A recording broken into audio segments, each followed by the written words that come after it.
Hi hello ಎಲ್ರಿಗೂ ನಮಸ್ಕಾರ. Welcome to my channel ಜೀವನ ಸತ್ಯಕತೆ. ನಾನಿವತ್ತು ನಿಮಗೆ ತಿಳಿಸ್ಕೊಡ್ಬೇಕು ಅಂದ್ಕೊಂಡಿರೋ ವಿಷಯ ಯಾವುದಪ್ಪ ಅಂದರೆ, ದೇವರ ಪೂಜೆಯಲ್ಲಿ ದೀಪ ಹಚ್ಚಿಡುವುದರ ಧಾರ್ಮಿಕ ಮಹತ್ವವೇನು ಎಂಬುದನ್ನು ತಿಳಿಯೋಣ. ದೇವರ ಮುಂದೆ ದೀಪವನ್ನು ಹಚ್ಚಿ ಯಾಕೆ ಇಡ್ತಾರೆ ಹಾಗೂ ದೀಪದ ಮಹತ್ವವೇನು? ಹಿಂದೂ ಧರ್ಮದಲ್ಲಿ ಪೂಜೆ ಮತ್ತು ಧಾರ್ಮಿಕ ಆಚರಣೆಗಳಲ್ಲಿ ದೀಪಗಳನ್ನು ಬೆಳಗಿಸುವುದು ವಿಶೇಷ ಮಹತ್ವವನ್ನು ಹೊಂದಿದೆ. ಪೂಜೆ ಅಥವಾ ಶುಭ ಕಾರ್ಯಕ್ರಮಗಳ ಸಮಯದಲ್ಲಿ ದೀಪವನ್ನು ಬೆಳಗಿಸುವುದು ಬಹಳ ಮುಖ್ಯವಾದ ಕೆಲಸವೆಂದು ಪರಿಗಣಿಸಲಾಗಿದೆ. ಋಗ್ವೇದ ಕಾಲದಿಂದ ಕಲಿಯುಗದವರೆಗೆ ದೀಪಗಳನ್ನು ಹಚ್ಚುವ ಸಂಪ್ರದಾಯ ನಡೆದುಕೊಂಡು ಬಂದಿದೆ. ಪೂಜೆಯ ಸಮಯದಲ್ಲಿ ದೀಪದ ಬೆಳಕು ಕತ್ತಲೆಯನ್ನು ಹೋಗಲಾಡಿಸುತ್ತದೆ ಎಂಬ ನಂಬಿಕೆ ಹಿಂದೂ ಧರ್ಮದಲ್ಲಿದೆ.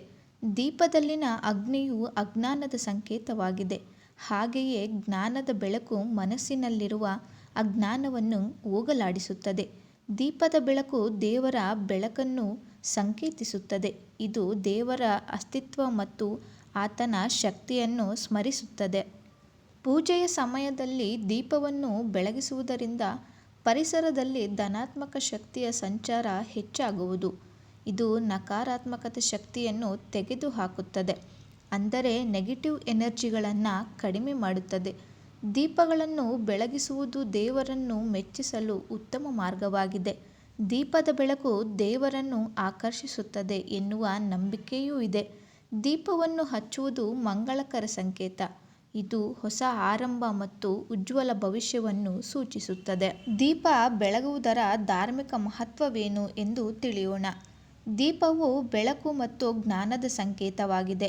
ಧರ್ಮಗ್ರಂಥಗಳಲ್ಲಿ ದೀಪವು ಧನಾತ್ಮಕ ಶಕ್ತಿಯನ್ನು ನೀಡುತ್ತದೆ ಮತ್ತು ಜೀವನದಿಂದ ಬಡತನವನ್ನು ತೆಗೆದುಹಾಕುತ್ತದೆ ಎಂದು ಹೇಳಲಾಗಿದೆ. ದೀಪ ಬೆಳಗಿದಾಗ ಅಜ್ಞಾನವೆಂಬ ಕತ್ತಲು ಕಳೆದು ಜೀವನದಲ್ಲಿ ಜ್ಞಾನದ ಬೆಳಕು ಹರಡುತ್ತದೆ. ಪ್ರತಿನಿತ್ಯ ಪೂಜೆಯ ಸಮಯದಲ್ಲಿ ಮನೆಯಲ್ಲಿ ತುಪ್ಪದ ದೀಪವನ್ನು ಬೆಳಗಿಸುವುದರಿಂದ ಸಂತೋಷ ಮತ್ತು ಸಮೃದ್ಧಿ ಉಂಟಾಗುತ್ತದೆ. ಇದಲ್ಲದೆ ನಿತ್ಯವೂ ದೀಪಗಳನ್ನು ಬೆಳಗುವ ಮನೆಗಳಲ್ಲಿ ಲಕ್ಷ್ಮೀದೇವಿಯು ಶಾಶ್ವತವಾಗಿ ನೆಲೆಸುತ್ತಾಳೆ. ತುಪ್ಪವನ್ನು ಪಂಚಾಮೃತವೆಂದು ಪರಿಗಣಿಸಲಾಗುತ್ತದೆ. ಯಾವುದೇ ಸಾತ್ವಿಕ ಪೂಜೆಯ ಸಂಪೂರ್ಣ ಫಲಿತಾಂಶವನ್ನು ಪಡೆಯಲು ತುಪ್ಪದ ದೀಪವನ್ನು ಬಳಸಲಾಗುತ್ತದೆ ಮತ್ತು ಎಲ್ಲ ರೀತಿಯ ಇಷ್ಟಾರ್ಥಗಳನ್ನು ಸಾಧಿಸಲಾಗುತ್ತದೆ. ತಾಮಸಿಕ ಅಂದರೆ ತಾಂತ್ರಿಕ ಪೂಜೆಯ ಯಶಸ್ಸಿಗೆ ಎಣ್ಣೆ ದೀಪವನ್ನು ಬಳಸಲಾಗುತ್ತದೆ. ಇನ್ನು ವಿವಿಧ ಧರ್ಮಗಳಲ್ಲಿ ದೀಪದ ಮಹತ್ವವೇನು ಎಂದು ತಿಳಿಯೋಣ. ಹಿಂದೂ ಧರ್ಮದಲ್ಲಿ ಬಹುತೇಕ ಎಲ್ಲ ಪೂಜೆಗಳಲ್ಲಿ ದೀಪಗಳನ್ನು ಬೆಳಸಲಾಗುತ್ತದೆ. ದೀಪವನ್ನು ಲಕ್ಷ್ಮೀದೇವಿಯ ಸಂಕೇತವೆಂದು ಹೇಳುತ್ತಾರೆ. ಇನ್ನು ಬೌದ್ಧ ಧರ್ಮ ದೀಪಗಳನ್ನು ಬೆಳಗಿಸುವುದು ಬೌದ್ಧ ಧರ್ಮದಲ್ಲಿಯೂ ಪ್ರಚಲಿತವಾಗಿದೆ.